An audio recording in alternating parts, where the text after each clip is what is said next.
বসন্তের উৎসবে মেতে উঠেছে সকলের মন, আর চারিদিকে শুধু আবিরে ছড়াছড়ি।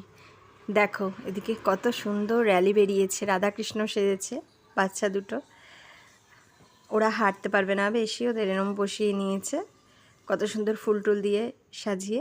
তা আমাদের এখানে প্রতি বছরই এটা হয়ে থাকে, আমি কোনো বছর বেরোই না।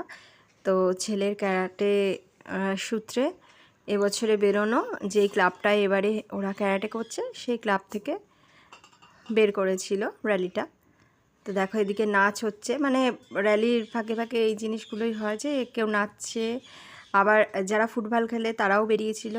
তো দেখো আজ আমাদের ন্যাড়াপোড়া, কাল আমাদের দোল, পূর্ণিমাতে চাঁদ উঠেছে, হরি হরি বল। তো দেখো তোমরাও তো ন্যাড়াপোড়া করবে, আর এদিকে ন্যাড়াপোড়ার দৃশ্যগুলো, মানে ন্যাড়াপোড়া তো শুরু হয়নি, বুড়ি সাজিয়ে রেখেছে, সেটাই আমি তুলে নিয়েছি রাস্তার ধারে। আর মানে মাঠে মাঠে সাজানো ছিল, আর এই মাঠেই আমার ছেলে ক্যারাটে শেখে, মানে এই ক্লাবে। তো দেখো মাঠে এসে এত সুন্দর লাগছে, সবাই লাইন দিয়ে দাঁড়ানো, ভীষণ ভালো লাগছে। তো সব র্যালির শেষে টিফিন দেওয়া হয়েছিল মাঠ থেকে, দিয়ে র্যালির সমাপ্ত।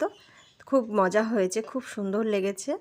একটু হাঁটতে হয়েছে ঠিকই, কিন্তু মজাটাও হয়েছে। তো তোমাদের কেমন লাগলো তোমরা অবশ্যই কমেন্ট করে জানাবে, আর লাইক করবে, কমেন্ট করবে, শেয়ার করবে, যাতে সবাই দেখতে পায় ইন্ডিয়াতে আমার এখানে এই উৎসবটা। তো তোমরা ভালো থাকবে।